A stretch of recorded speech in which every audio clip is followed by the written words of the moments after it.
Okie dokie, Marguerite. I think we're going to kick off with what we have for the moment. Hello, everybody. Good evening. And you're all very welcome to this evening's webinar around the UCD Cahal na Féine graduate program fee waiver opportunity. So this is a fee waiver opportunity for programs in the College of Science and the College of Social Sciences and Law. This evening we have me, Enya Murray. I'm an outreach officer in UCD Access and Lifelong Learning. And then we have Marguerite as well, working behind the scenes. Marguerite O'Reilly is an executive assistant in Access and Lifelong Learning. And Marguerite will probably be the face that greets you when you come up our welcome ramp into the main office, which I've just popped a picture in there for people who haven't been in the office before. UCD is a university for all, and our office works to ensure that everyone has equal opportunity to study at university and is included and supported in this diverse institution. We are based at the heart of the campus, just opposite the main lake, and we're delighted to be welcoming visitors back into the centre again. We opened the doors back in summer 2021, so pop in and join us for any questions that you might have. Just to note, this evening's session will be published onto our UCD Access and Lifelong Learning YouTube page, and we'll also share it with all participants and attendees, shall I say, in the coming days. So you'll have that chance to access this information again in later days. Okay. In UCD Access and Lifelong Learning, we offer a range of scholarship opportunities under the umbrella Cahal na Féine. Our undergraduate scholarships offer financial support, whereas our graduate offering gives fee waiver assistance to a number of MA programs in the College of Science and the College of Social Sciences and Law. Our scholarships, the Cahal na Féine scholarships, are awarded to those who demonstrate clear motivation to pursue higher education despite educational challenges faced and demonstrate leadership to others experiencing similar challenges to pursue third level education.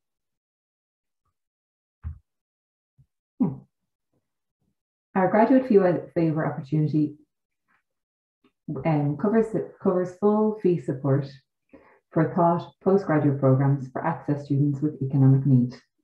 There are 20 fee waivers available from the College of Science and the College of Social Sciences and Law. So lots of opportunity and lots of diversity in the programs available. The next 3 slides display the waivers available in all the various schools, but I'm going to pause on these slides because there's a ton of information on them, and I want to give you an opportunity to read each one. But this detail can also be found on our website, www.ucd.ie/ALL.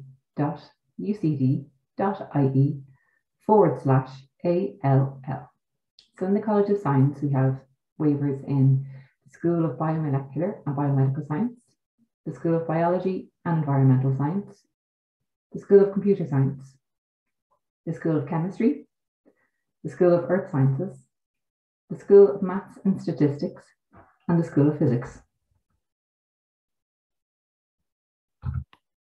Then in the College of Social Sciences and Law, we have waivers available in the School of Archaeology, the School of Economics, the School of Geography, the School of Politics and International Relations, the School of Philosophy,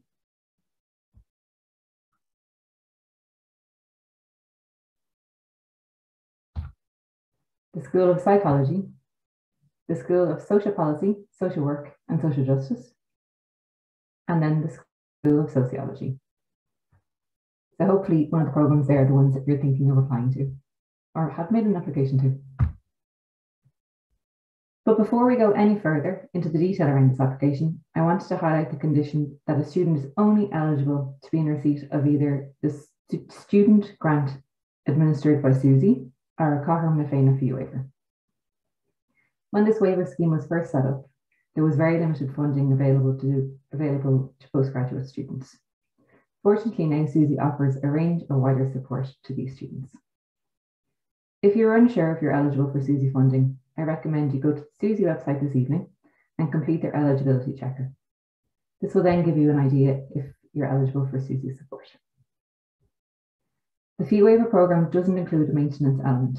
It just covers the program fees. Therefore, we typically advise students to take up the SUSI offer over the graduate fee waiver if they're getting the maintenance element through SUSI, or if the SUSI will give you more basically.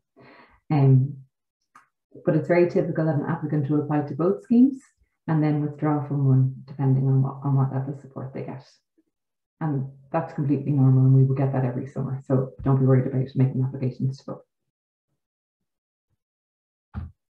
Now, we'll head into the nuts and bolts of the application itself. So the easiest way to find the application is actually through our through our website, the homepage.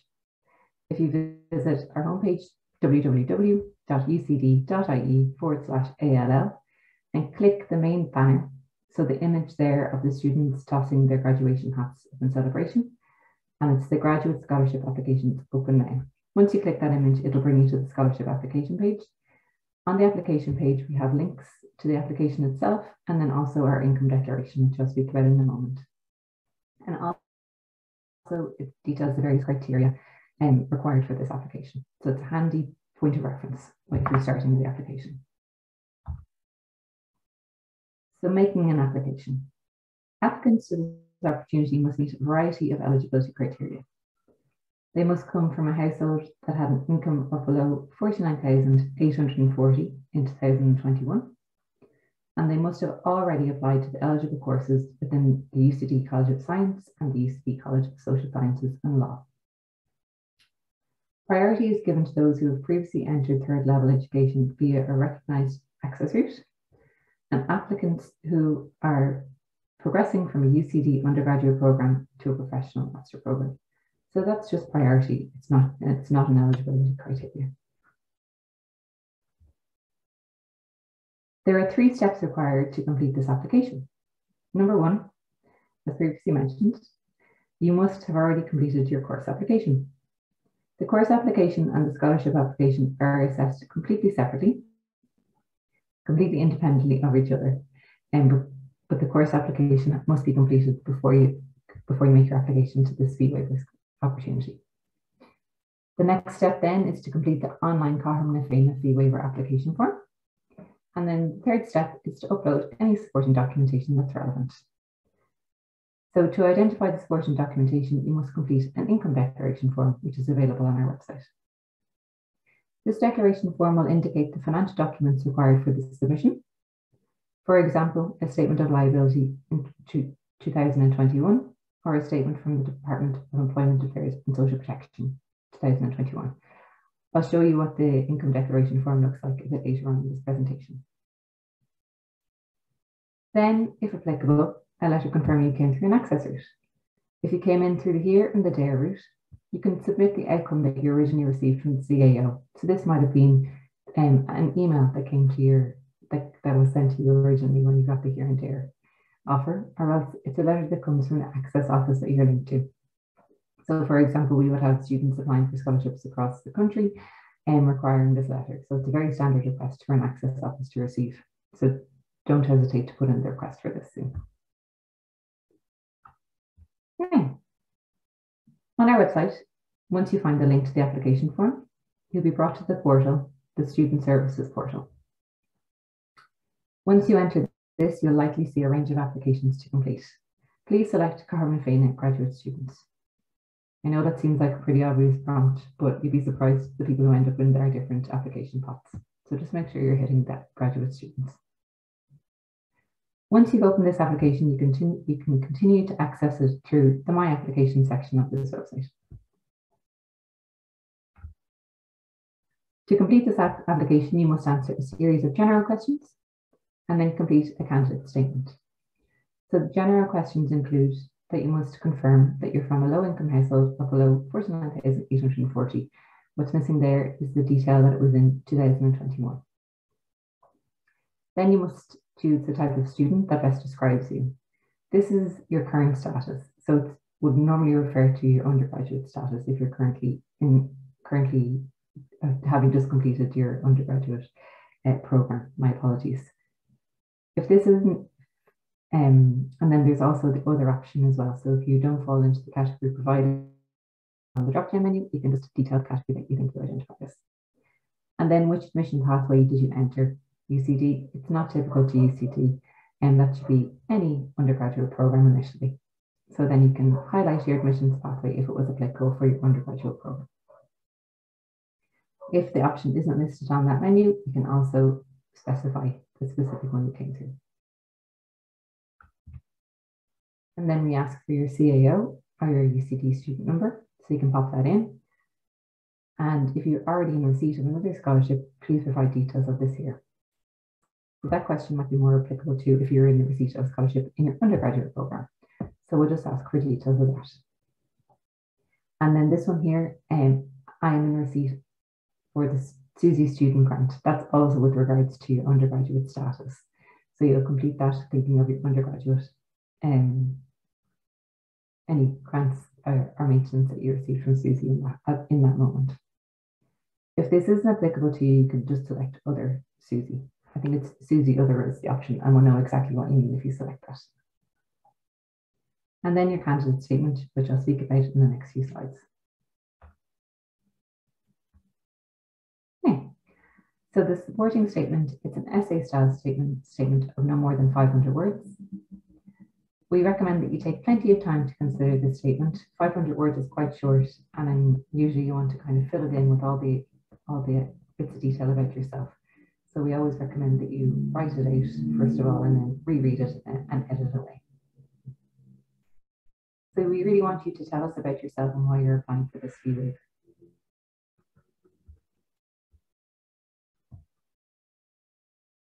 The structure of the statement should include the following: your personal strengths and experiences that you believe will help you succeed and enjoy your time at university, and the details of the achievements and responsibilities you have. For example, any involvement you have in any clubs or societies, voluntary organizations, sport, academic pursuits. So anything you do that's kind of deemed extracurricular, you want to know all about that. Also, just then on the statement, as I mentioned, it is only 500 words. So think about the importance of getting with somebody else to have a read of it for you.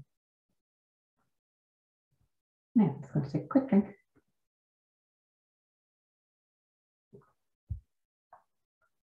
Once you've completed the general questions, you must then upload the relevant supporting documents. This includes the documents referred to earlier, your income declaration, financial documents to support this declaration, and a letter confirming your previous access route, if applicable. The income declaration form is available to download on our website.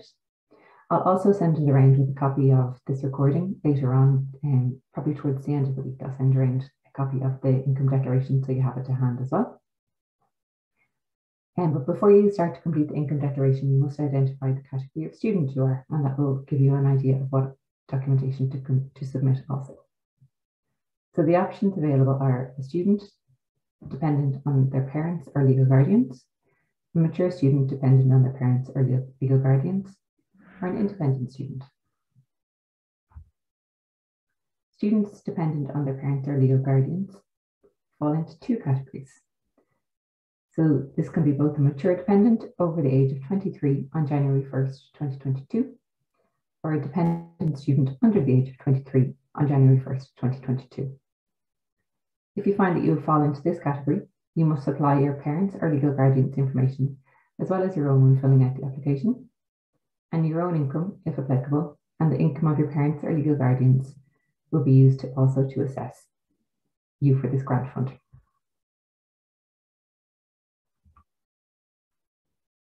Independent students then are assessed under their own, on their own, and if applicable, a spouse, civil partner, or cohabitant's income. These students are 23 years of age or over on January 1st, 2022, and have been living independently from their parents or legal guardians from October 2021, and will then be required to provide evidence of this. The type of documentation required to prove this evidence is listed on our website. Documentation relating to an address that is merely correspondence will not be sufficient. So please have a look at the documentation detailed on our website. There's loads of different forms you can submit for this. Then displayed on screen here is a snip of the income declaration. There are prompts throughout this document, which should make it easy for you to complete. Once you get to this section, section 3, personal financial details, it'll become clear what supporting documentation that will be required for each person in the household. So if we take, for example, you're a dependent student who's been living with your parents or legal guardians, and your mother was employed in engagement in 2021.